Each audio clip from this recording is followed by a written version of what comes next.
السلام علیکم ناظرین، پاکستان خبر ڈیجیٹل کے پروگرام مائنڈ گیج کے ساتھ میں ہوں خالد بھٹی۔ آج کے اس پروگرام میں ہم بات کریں گے کہ مشرق وسطیٰ میں گزشتہ ایک ہفتے کے جو واقعات ہیں وہ اس جانب واضح طور پہ اشارہ کر رہے ہیں کہ مشرق وسطیٰ میں خطے کے اندر جو ہے وہ جنگ پھیلنے کے امکانات بڑھتے جا رہے ہیں۔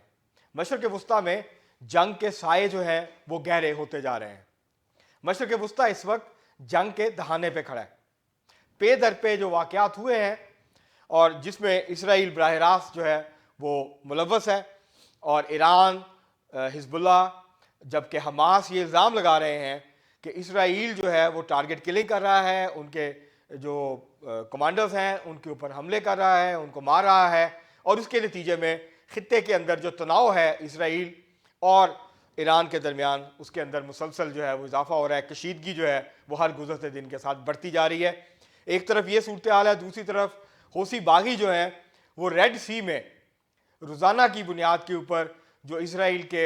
جہاز، بحری جہاز وہاں سے سامان لے کے گزرتے ہیں، ان کے اوپر جو حملے ہیں وہ مسلسل حملے کر رہا ہے۔ اس کے لیے وہ ڈرونز بھی استعمال کر رہے ہیں، اس کے لیے وہ میزائل بھی استعمال کر رہے ہیں، اور دوسرے ہتھیار جو ہیں وہ بھی استعمال کر رہے ہیں۔ اسرائیل، امریکہ، یورپ ایران کو اس کا ذمہ دار ٹھہرا رہے ہیں، اور وہ یہ کہہ رہے ہیں کہ دراصل ان سب کے پیچھے جو پلاننگ ہے، جو انٹیلیجنس ہے، جو ٹارگٹ کی سیٹنگ ہے، یہ سارا کام جو ہے وہ ایران کر رہا ہے، اور حوثی جو ہیں وہ صرف استعمال ہو رہے ہیں یا ان پلانز کو ایگزیکیوٹ کر رہے ہیں۔ تو یہ جو صورتحال بنتی جا رہی ہے خطے میں دن بدن، 7 اکتوبر کو جب حماس نے حملہ کیا تھا اسرائیل کے اوپر، اس کے بعد سے اسرائیل نے غزہ کی پٹی کے اوپر حملے جو ہیں وہ جاری رکھے ہوئے ہیں۔ 22,000 لوگ اب تک شہید ہو چکے ہیں فلسطینی، 55,000 سے زیادہ زخمی ہو چکے ہیں، خواتین، بچے، بوڑھے، نوجوان سب شامل ہیں۔ بڑا جو انفراسٹرکچر ہے، ہاسپٹلز تباہ ہو گئے، سکولز تباہ ہو گئے، جو بڑی رہائشی عمارتیں تھیں وہ تباہ ہو گئیں، اور اب اسرائیل یہ کہہ رہا ہے کہ ہم فلسطینیوں کو غزہ کی پٹی سے نکال کے ہی دم لیں گے،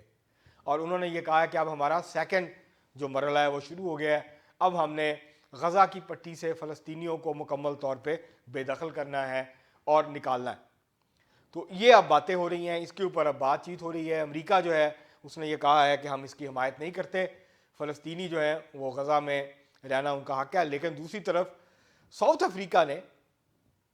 جو انٹرنیشنل کورٹ آف جسٹس ہے، عالمی عدالت انصاف ہے، اس میں اسرائیل کے خلاف درخواست دی ہے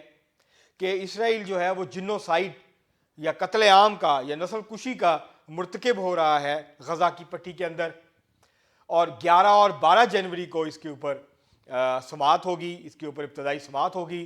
اسرائیل نے کہا ہے کہ وہ اپنا دفاع کرے گا، اور حیرت کی بات یہ ہے کہ کسی اسلامی ملک نے، نہ OIC نے، نہ کسی اور ملک نے، نہ عرب لیگ نے، نہ خلیج تعاون کونسل نے، کسی بھی جو اسلامی ممالک کے تنظیمیں ہیں، ان کے جو اتحاد ہیں، ان میں سے کسی نے عالمی عدالت سے رجوع نہیں کیا، بلکہ ساؤتھ افریقہ کی حکومت نے عالمی عدالت سے رجوع کیا۔ امریکہ نے یہ کہا ہے کہ ہمیں تو یہ جو قتل عام ہے، ہمیں یہ جنوسائیڈ نظر نہیں آ رہا غزہ کی پٹی کے اندر، اسرائیل اپنا دفاع کر رہا ہے، حماس نے حملہ کیا تھا، اب وہ اس کا جو ہے وہ دفاع کر رہا ہے۔ تو یہ امریکہ کی جو پالیسی ہے غزہ کی پٹی کے حوالے سے، اسرائیل کے حوالے سے، اس کے اندر جو ہے وہ کوئی تبدیلی رونما نہیں ہوئی ہے۔ لیکن جو میں نے پہلے بات کی تھی کہ جو پے در پہ واقعات ہوئے ہیں، جس کا آغاز ہوا تھا شام میں، جو ٹاپ ملٹری کمانڈر تھے ریولوشنری گارڈز کے، ان کو سید رضی موسوی، ان کو جو ہے وہ ایک اٹیک میں میزائل گائیڈڈ میزائل کے حملے میں اسرائیل کے طیاروں سے وہ فائر کیا گیا تھا، جس میں وہ شہید ہو گئے، ان کی ہلاکت ہو گئی۔ اس کے اوپر ایران نے بہت سخت رد عمل کا اعلان کیا۔ شام میں یہ پہلا واقعہ نہیں ہے کہ جو ایران کے ٹارگٹس ہیں، جہاں پہ ایران کے ریولوشنری گارڈز ہیں، ان کے کیمپس ہیں، وہاں پہ ملٹری ایڈوائزرز کے طور پہ جو کمانڈرز ہیں ایران کی فوج کے، وہ وہاں پہ کام کر رہے ہیں، اور وہ دراصل جو شام کی فوج ہے اور ریولوشنری گارڈز ہیں جو ایران کے وہاں پہ فوج ہے، ان کے درمیان کوارڈینیشن کرتے ہیں دفاعی حوالے سے، اور جو مختلف جو ٹارگٹ ہوتے ہیں اس کے اوپر حملوں کی جو ہے وہ منصوبہ بندی کرتے ہیں. تو ان کا بہت اہم کردار ہے اب تک بشار الاسد کی جو حکومت ہے اس کو قائم رکھنے میں. بلکہ 80% علاقہ جو واپس لیا ہے بشار الاسد کی حکومت نے, جو مرکزی حکومت ہے شام میں, اس کے اندر بھی جو ایرانی کمانڈرز ہیں ان کا بہت ہی اہم کردار ہے. تو یہ 1980 کی دہائی سے شام, لبنان, مختلف یہ جو ممالک ہیں مشرق وسطیٰ کے, یہاں پر یہ موسوی جو ہیں, جنرل موسوی, یہ وہاں پہ تعینات رہے. بہت وسیع تجربہ تھا ان کا, اور اسرائیل کے خلاف جو کاروائیاں تھیں, اور اس کے علاوہ ان کے اوپر یہ الزام بھی اسرائیل نے لگایا کہ عراق سے اسلحہ جو ہے وہ شام آتا ہے, شام سے یہ اسلحہ جو ہے وہ پھر لبنان میں جو ہے حزب اللہ کے پاس پہنچتا ہے. تو ان کا یہ اسرائیل کا یہ کہنا ہے کہ یہ سارا کام جو ہے یہ جنرل موسوی کرتے تھے, اس لیے ہم نے ان کو کیا. اور ان کا یہ بھی کہنا ہے کہ جو حماس نے حملے کیے اس کی پلاننگ میں بھی کہیں نہ کہیں جو ہے وہ جنرل موسوی شامل تھے. تو یہ ایک بہت بڑا دھچکا ہے ایران کے لیے, اور یہ ایک بہت بڑی پرووکیشن ہے. یہ ایک بہت بڑی اشتعال انگیزی کی کارروائی ہے جو اسرائیل نے کی ہے, جو ایران کے جو جنرل ہیں ان کو ٹارگٹ کیا گیا. یہ ایک بڑا سیٹ بیک ہے. 3 سال پہلے امریکہ نے ڈرون حملے میں جنرل قاسم سلیمانی جو ہیں ان کو شہید کیا تھا عراق میں. اور اس کے بعد یہ ہوا کہ چند دن قبل ان کی 3ری برسی تھی, لوگ جمع تھے کرمان میں, کرمان جو ایران کا شہر ہے, وہاں کے قبرستان میں جہاں پہ جو ہے ان کو دفنایا گیا تھا, ان کی قبر ہے جنرل قاسم سلیمانی کی. وہاں دھماکے ہوئے, 2 بڑے دھماکے ہوئے, 180 سے زیادہ افراد شہید ہو گئے اور 200 سے زیادہ زخمی ہوئے. یہ بہت بڑی دہشت گردی کی کارروائی تھی. ایران نے الزام لگایا کہ یہ کارروائی جو ہے وہ اسرائیل کے ایجنٹس جو ہیں انہوں نے کی ہے. امریکہ اور یورپ یہ کہہ رہے ہیں کہ یہ دراصل حملہ جو ہے یہ داعش نے کیا ہے, اس میں اسرائیل کے انوالومنٹ کے ثبوت نہیں ملے. لیکن دراصل ایران کو اس بات کا یقین ہے کہ یہ اس حملے کے پیچھے جو ہے وہ اسرائیل ہے, جس طرح کے جو ان کے جنرل موسوی تھے ان کی ہلاکت کے پیچھے جو ہے وہ اسرائیل ہے. 2 دن پہلے ایک اور واقعہ ہوا. بیروت کا جو سبرب ہے, مضافاتی علاقہ ہے وہاں, جو کہ حزب اللہ کا سٹرانگ ہولڈ ہے, وہاں حماس کے جو ڈپٹی کمانڈر ہیں ان کے اوپر ایک حملہ ہوا اور وہ اس حملے میں مارے گئے, ان کو شہید کر دیا گیا. صالح العروری جو ہیں ڈپٹی ہیڈ تھے حماس کے, اور القسام بریگیڈ جو ان کا مسلح ونگ ہے وہ. اسرائیل کا الزام یہ ہے کہ جو 7 اکتوبر کے حملے تھے اسرائیل کے اوپر حماس کے, اس کی پلاننگ میں, اس کی ایگزیکیوشن میں اور اس کو کوارڈینیٹ کرنے میں یہ جو ڈپٹی لیڈر تھے صالح, ان کا بہت اہم کردار تھا. اب یہ جو واقعات ہوئے ہیں اور اس کے بعد حزب اللہ نے یہ کہا کہ یہ ہماری سرزمین پہ حملہ کیا ہے, ہماری سرزمین پہ اتنے بڑے ہائی پروفائل ٹارگٹ کو جو ہے وہ نشانہ بنایا گیا ہے, اب ہم اس کا انتقام لیں گے, اب ہم جوابی کارروائی کریں گے. جب یہ واقعات ہوئے تو امریکہ نے اسرائیل کو نہیں روکا. اسرائیل کو امریکہ نے یہ سب کچھ کرنے دیا, امریکہ کے علم میں تھا کہ اسرائیل یہ کرنے جا رہے ہیں. لیکن جب کشیدگی بڑھی اور جب ایران نے, جب حزب اللہ نے, جب حماس نے, مثلا حماس نے یہ کہا ہے کہ وہ اب اسرائیل کے ساتھ کسی کے ساتھ کوئی مذاکرات نہیں کرے گا, جو یرغمالیوں کی رہائی ہے اس کے حوالے سے بھی اور جو عارضی جنگ بندی ہے اس کے حوالے سے بھی. تو حماس نے یہ اعلان کر دیا ہے کہ وہ اب کسی قسم کی جو ہے وہ جنگ بندی کے مذاکرات کا, یا اسرائیل کے ساتھ یا موساد کے ساتھ یا قطر یا کسی اور کے ساتھ اب وہ مذاکرات میں شریک نہیں ہوگا. جس کے بعد اس بات کے امکانات فوری طور پہ ختم ہو گئے ہیں کہ غزہ کے اندر جو ہے وہ جنگ بندی فوری طور پہ ممکن ہو سکے گی, جہاں روزانہ کی بنیاد میں 150, 200 اور 250 کے قریب فلسطینی جو ہیں وہ اسرائیل کے حملوں میں روزانہ کی بنیاد پہ شہید ہو رہے ہیں, جس میں بچے بھی ہیں, عورتیں بھی ہیں, بوڑھے بھی ہیں. یہ جو روزانہ کی بنیاد پہ سینکڑوں فلسطینیوں کا قتل ہے وہ اسرائیل کی جانب سے جاری ہے. اسرائیل کی جو وحشت اور بربریت ہے وہ غزہ کی پٹی اور مغربی کنارے میں دونوں جگہ کے اوپر وہ جاری ہے. لیکن جیسے ہی یہ کشیدگی بڑھی, ایران نے دھمکی دی کہ ہم بدلہ لیں گے, حزب اللہ نے دھمکی دی کہ ہم بدلہ لیں گے, اور شام میں جو ایران کے گروپس ہیں انہوں نے یہ دھمکی دی کہ ہم بدلہ لیں گے. اور اسی طرح عراق میں جو ایران کی حامی شیعہ ملیشیاز ہیں انہوں نے جو وہاں پہ امریکہ کے فوجی ہیں ان کے اوپر، ان کی بیسس کے اوپر حملہ کیا، جس میں کچھ امریکی فوجی جو ہیں وہ زخمی ہوئے ہیں۔ تو یہ جو کشیدگی ہے، یہ جو معاملات آہستہ آہستہ ایسے لگتا ہے کہ مختلف جو قوتیں ہیں خطے کی ہوں یا بین الاقوامی ہوں، تو آہستہ آہستہ حالات ان کے کنٹرول سے آہستہ آہستہ نکلنا شروع ہو گئے ہیں مشرق وسطیٰ میں۔ اور اگر یہ کشیدگی بڑھتی ہے، حزب اللہ کی طرف سے یا ایران کی طرف سے کوئی بڑی ریٹیلیشن ہوتی ہے، کارروائی ہوتی ہے، تو پھر امریکہ کو اس جنگ میں کودنا پڑے گا، اس مسلح تنازع جو حماس اور اسرائیل کے درمیان شروع ہوا تھا۔ اگر حزب اللہ اور ایران اس کا حصہ بنتے ہیں اور پھر حوثی باغی بھی اس کے اندر کود پڑتے ہیں، تو پھر امریکہ کو اس جنگ کا حصہ بننا پڑے گا، اور اس کے نتیجے میں جو مشرق وسطیٰ ہے وہ پورا مشرق وسطیٰ ایک بڑی جنگ کی لپیٹ میں آ سکتا ہے۔ تو یہ خطرہ اب بڑھتا جا رہا ہے۔ جو امریکہ کے دفاعی ماہرین ہیں ان کا یہ کہنا ہے کہ گزشتہ ایک ہفتے کے واقعات سے پہلے جو جنگ کا خطرہ تھا، جنگ کے پھیلاؤ کا خطرہ تھا مشرق وسطیٰ میں، وہ 15% تھا، اب وہ بڑھ کے 30% ہو گیا۔ یہ کافی بڑا اضافہ ہے، اور جب یہ اگر اس میں اور اضافہ ہوتا ہے اور یہ 50% سے بڑھ جاتا ہے تو پھر خطرے کی گھنٹیاں جو ہیں وہ بہت زور و شور سے بجنا شروع ہو جائیں گی۔ پھر اس طرح یہ جو صورتحال ہے، یہ جو سٹیٹس کو ہے، اس کو برقرار رکھنا جو ہے وہ مشکل سے مشکل تر ہوتا چلا جائے گا۔ امریکہ نے اور اس کے 12 اتحادیوں نے، جس میں آسٹریلیا، جاپان، ڈنمارک اور ممالک بھی یورپ کے ممالک شامل ہیں، انہوں نے یہ اعلان کیا ہے کہ وہ 12 ممالک جو ہیں وہ اپنے بحری جہاز جو ہیں، جنگی جہاز جو ہیں وہ بھیجیں گے بحر احمر میں،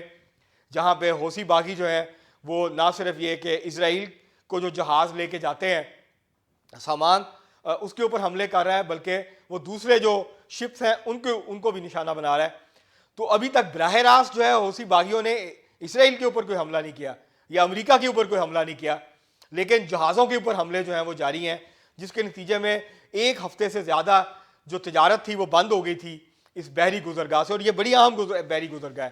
کیونکہ اسرائیل کے لیے یہ بحری گزرگاہ اس لیے بھی بہت اہم ہے کہ اس کی تجارت کا بڑا حصہ جو ہے وہ اس بحری گزرگاہ سے اس کی تجارت ہوتی ہے، اس کو جو ضروری ساز و سامان ہے وہ یہاں سے جو ہے وہ اسرائیل کے لیے جاتا ہے۔ اور اگر یہاں ڈسٹربنس رہتی ہے اور یہاں کشیدگی بڑھتی ہے اور ایران بھی اس کشیدگی کا حصہ بن جاتا ہے، تو پھر حالات جو ہیں مشرق وسطیٰ میں وہ بہت زیادہ خراب ہو جائیں گے، جنگ کے جو خطرات ہیں وہ مزید بڑھ جائیں گے، عدم استحکام مزید بڑھ جائے گا، اور اس کے نتیجے میں جو پہلے ہی حالات بہت خراب ہیں مختلف ملکوں کے اندر، اس کے اندر مزید اضافہ ہو سکتا ہے۔ عراق میں عدم استحکام بڑھ سکتا ہے، اسی طرح لبنان کے اندر جو ہے ایک نئی جنگ جو ہے وہ جنم لے سکتی ہے۔ حزب اللہ جو ہے اس نے یہ کہا ہے کہ وہ بہت بڑا حملہ جو ہے یا بہت بڑا رد عمل دے گا جو حماس کے لیڈر کی بیروت کے اندر اور حزب اللہ کے اپنے علاقے کے اندر جو ان کی ہلاکت ہوئی ہے اسرائیل کے حملوں کے اندر۔ اس میں جو اب ایک طرف امریکی یہ دعویٰ کرتے ہیں کہ ان سب کے پیچھے اسرائیل نہیں ہے، لیکن دوسری طرف جو موساد کے چیف ہیں، جو اسرائیل کی پریمیئر انٹیلیجنس ایجنسی ہے موساد، اس کے جو سربراہ ہیں، انہوں نے کل یہ ایک بیان دیا ہے۔ انہوں نے اس بیان میں یہ کہا ہے کہ وہ ان سب لوگوں کو ماریں گے، چن چن کے ماریں گے، ان سب لوگوں کا پیچھا کریں گے، ان کو منطقی انجام تک پہنچائیں گے جو 7 اکتوبر کی پلاننگ میں حملوں کے اندر ملوث ہیں اسرائیل کے اوپر، اور جس کے بعد یہ اسرائیل نے پھر یہ حملے شروع کیے غزہ کی پٹی کے اوپر۔ تو یہ جو معاملہ ہوا ہے، یہ بیان ایک بات کی واضح نشاندہی کرتا ہے کہ وہ ایران کے جنرل کی ہلاکت ہو، وہ حماس کے ڈپٹی لیڈر کی ہلاکت ہو، وہ دھماکے ہوں، یہ سارے معاملات کے اندر اسرائیل کی خفیہ ایجنسی موساد شامل ہے، اور موساد جو ہے اس طرح کی کارروائیاں مسلسل جاری رکھنے کا اس نے اعلان کیا ہے، اور وہ کہہ رہے ہیں کہ جن لوگوں کے اوپر بھی ہمیں شک ہے کہ وہ 7 اکتوبر کے حملوں کے اندر ملوث تھے، تو ہم ان کو ایک ایک کر کے ٹارگٹ کریں گے، ہم ان کا پیچھا کریں گے۔ تو اس سے یہ لگتا یہ ہے کہ یہ کشیدگی کم نہیں ہوگی آنے والے دنوں میں، بلکہ اس کشیدگی کے اندر اضافہ ہوتا چلا جائے گا۔ اب امریکہ کیا کر رہا ہے؟ ایک طرف وہ ہلہ شیری دیتا ہے اسرائیل کو کہ تم اپنا کام کرتے رہو، حملے کرتے رہو، کشیدگی میں اضافہ کرتے رہو، اور دوسری طرف وہ دھمکی دیتا ہے جنگ میں شامل ہونے کی۔ اس کے 2 بحری بیڑے موجود ہیں، اس کے جنگی جہاز جو ہیں وہ اس خطے کے پانیوں کے اندر موجود ہیں، اور وہ براہ راست جو ہے وہ دھمکیاں دے رہا ہے ایران کو، حزب اللہ کو، حوثی باغیوں کو، کہ وہ جواباً اسرائیل کے اوپر حملہ نہ کریں، اسرائیل ان کے اوپر حملے کرتا رہے، اسرائیل جو اہم اہداف ہیں ان کو نشانہ بناتا رہے، وہ شام پہ بمباری کرتا رہے، وہ لبنان کے اوپر بمباری کرتا رہے۔ لیکن امریکہ جو ہے اس کا یہ کردار جو ہے یہ کنٹینیو رہے گا، تو اس کے نتیجے میں یہ کشیدگی کم ہونے والی نہیں ہے۔ ایک طرف وہ ہلہ شیری دیتا ہے، دوسری طرف پھر فوراً جیسے ہی ایران یا حزب اللہ اعلان کرتے ہیں کہ ہم بدلہ لیں گے، وہ فوری طور پہ اس کے وزیر خارجہ جو ہے وہ خطے میں پہنچ جاتے ہیں، کبھی سعودی عرب، کبھی قطر، کبھی بحرین، کبھی اردن، اور پھر وہاں جا کے وہ، اور کبھی جو ہے وہ مصر، اور پھر وہاں صورتحال کو کنٹرول کرنے کی کوشش کر رہے ہیں۔ امریکہ کی جو پالیسی اور اسٹریٹجی نظر آتی ہے مشرق وسطیٰ کے حوالے سے وہ یہ ہے کہ اسرائیل کو کھل کھیلنے کا موقع دیا جائے، اسرائیل جو کرنا چاہتا ہے وہ کرے، لیکن امریکہ کی کوشش یہ ہے فوجی اور جو ہے سفارتی محاذ پر، وہ یہ ہے کہ یہ جو جنگ ہے ایران اس کے اندر ایکٹیولی پارٹیسپیٹ نہ کرے، ایران اس کا حصہ نہ بنے، یہ جنگ مزید نہ پھیلے، کیونکہ اگر ایک سے زیادہ محاذ کھلیں گے تو پھر امریکہ کو براہ راست کودنا پڑے گا اسرائیل کی مدد کرنے کے لیے، ورنہ اسرائیل لمبے عرصے تک یہ سروائیو نہیں کر پائے گا۔ اور اب امریکہ کے اندر دوسری طرف جب سے اسرائیل نے اس طرح کی کارروائیاں شروع کی ہیں، امریکہ کی کانگریس اور سینٹ کے اندر یہ مطالبہ زور پکڑا ہے کہ اسرائیل کو جو فوجی امداد دی جا رہی ہے، اس کو جو اسلحہ دیا جا رہا ہے، اس کو گولہ بارود دیا جا رہا ہے، اس کو بند کیا جائے، اسرائیل کی امداد بند کی جائے، تاکہ یہ جو جنگ ہے اس کو خطے میں پھیلنے سے روکا جائے، کیونکہ اگر یہ جنگ پھیلی تو بہت زیادہ ہلاکتیں ہوں گی، بہت زیادہ تباہی ہوگی۔ تو یہ جو اس وقت صورتحال ہے، یہ کشیدگی میں مسلسل اضافہ ہو رہا ہے، کشیدگی خطے کے اندر بڑھتی جا رہی ہے، اور یہ ضروری نہیں ہے کہ امریکہ جو اب تک کامیاب رہا ہے گزشتہ سوا دو ماہ میں کہ اس جنگ کو پھیلنے سے روکے، وہ اس طرح کی اگر اسرائیل کی کارروائیاں جاری رہتی ہے تو اس بات کی کوئی گارنٹی نہیں ہے، کوئی ضمانت نہیں ہے کہ پھر یہ جنگ پھیلے گی نہیں، اور عراق اور حزب اللہ جو ہیں اور حوثی باغی جو ہیں وہ اس کا حصہ نہیں بنیں گے، اور اس کے نتیجے میں ایک خطے کے اندر ایک بڑی جنگ جو ہے وہ جنم لے سکتی ہے۔ اس وقت حقیقی خطرات جو ہیں وہ موجود ہیں، اور ہر گزرتے دن کے ساتھ ہر جو اس طرح کا جو واقعہ ہے جو اسرائیل کی طرف سے ہو رہا ہے اس کے نتیجے میں کشیدگی بڑھ رہی ہے، اس کے نتیجے میں ایک مشرق وسطیٰ کے خطے کی جو جنگ ہے اس کے خطرات جو ہیں وہ بڑھ رہے ہیں۔ کوشش کر رہا ہے امریکہ، کوشش کر رہا ہے یورپ کہ اس طرح کی صورتحال پیدا نہ ہو، وہ کوشش کر رہا ہے ایران کو روکنے کی، وہ کوشش کر رہا ہے حزب اللہ کو روکنے کی۔ اب جو امریکہ کے وزیر خارجہ ہیں اینتھنی بلنکن، وہ ایک بار پھر جو ہے وہ مشرق وسطیٰ کا دورہ کرنے لگے ہیں،